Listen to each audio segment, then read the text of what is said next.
In a recent interview, Congressman Paul, with a Des Moines radio station, you said you were against the operation that killed Osama bin Laden. You said the U.S. operation that took out the terrorist responsible for killing 3,000 people on American soil, quote, showed no respect for the rule of law, international law. So to be clear, you believe international law should have constrained us from tracking down and killing the man responsible for the most brazen attack on the U.S. since Pearl Harbor? Obviously no, and that's what I did not say that. Matter of fact, after 9/11, I voted for the authority to go after him. And my frustration was that we didn't go after him. It took us 10 years. We had him trapped at Tora Bora, and I thought we should have trapped him there. I even introduced another resolution on the principle of mark and reprisal to keep our eye on the target rather than getting involved in nation building. But no respect for international law was the question about the quote that you used in Des Moines. Well, you know, KSM, his colleague, was in Pakistan, and we communicated, you know, with the government of Pakistan, and they turned him over. And what I suggested there was that if we have no respect for the sovereignty of another nation, that it will lead to disruption of that nation. Here we have a nation that we're bombing constantly, trying to kill people that we consider our enemies. At the same time, we're giving the government of Pakistan billions of dollars. Now there's a civil war going on. The people are mad at us, but yet the government they're getting money from us. And I think it's a deeply flawed policy. But to not go after him, and if I voted for the authority, obviously I think it was proper.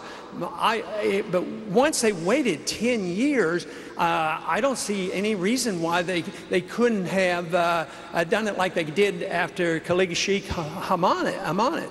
And that would have been a more proper way. Now, if somebody has somebody in this country, say a Chinese dissident comes over here, we wouldn't endorse the idea, well, they can come over here and bomb us and do whatever. I'm just trying to suggest that respect for other nations' sovereignty, and look at the chaos in Pakistan. Sure. Now, we're at war in Pakistan, but to say that I didn't want him killed and didn't vote for the authority, I just quoted from your radio. I'm just suggesting that there are processes that if you can follow and you should do it, there's proper procedures rather than digging bigger holes for ourselves. That's what we have been doing in the Middle East, digging bigger and bigger holes for ourselves, and it's so hard for us to get ourselves out of that mess. Right. And we have a long way to go. We are still in Iraq, and that's getting worse, and we're not leaving Afghanistan, and the American people are sick and tired of it. 80% of the American people want us out of there. I'm just suggesting that we work within the rule of law. Like only going to war when you declare the war, then we wouldn't be trapped in international law. I understand. Well, I guess U.S. intelligence officials say they had documents recovered in that compound in Abbottabad that showed that al-Qaeda was planning other attacks, perhaps bigger than 9/11. I asked you in our debate in Sioux City on the topic of Iran about this, but on this topic, GOP nominee Ron Paul would be running far to the left of President Obama on the issue of tracking down and killing terrorists who want to attack the U.S.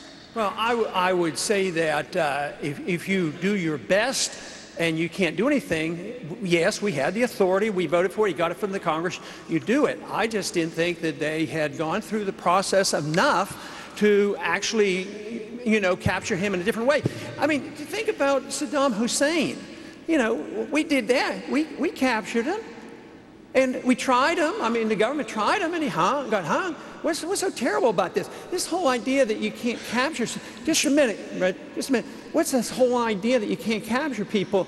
But you voted against the war in Iraq. Just think, Adolf Eichmann was captured. He was given a trial. What's wrong with capturing people?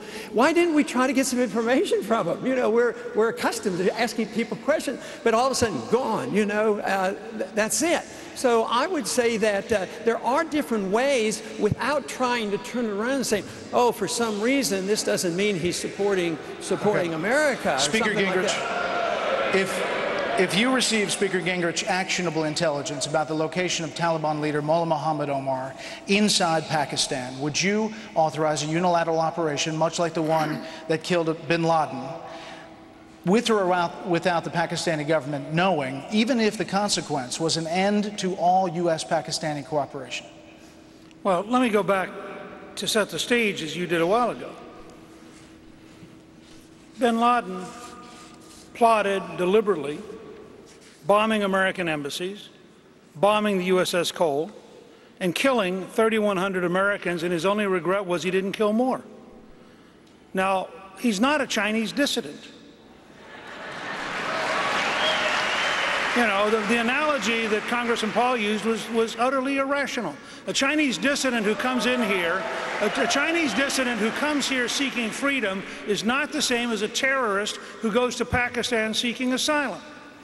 Furthermore, when you give a country $20 billion and you learn that they have been hiding, I mean, nobody believes that bin Laden was sitting in a compound in a military city 1 mile from the National Defense University, and the Pakistanis didn't know it. Now,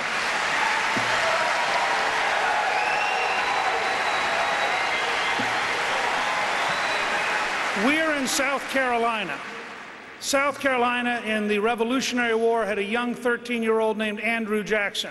He was sabred by a British officer and wore a scar his whole life. Andrew Jackson had a pretty clear-cut idea about America's enemies. Killed them.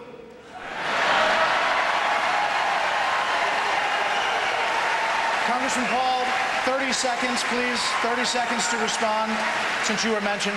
My point is if another country does to us what we do others, we're not going to like it very much. So I would say that maybe we ought to consider a golden rule in foreign policy. Don't do to other nations what we don't want to have them do to us. So we endlessly bomb these countries, and then we wonder why they get upset with us, and yet it continues on and on. I mean, this idea that we can't debate foreign policy, then all we have to do is start another war. I mean, it's warmongering. They're building up for another war against Iran, and people can't wait to get in another war. This country doesn't need another war. We need to quit the ones we're in. We need to save the money and bring our troops home.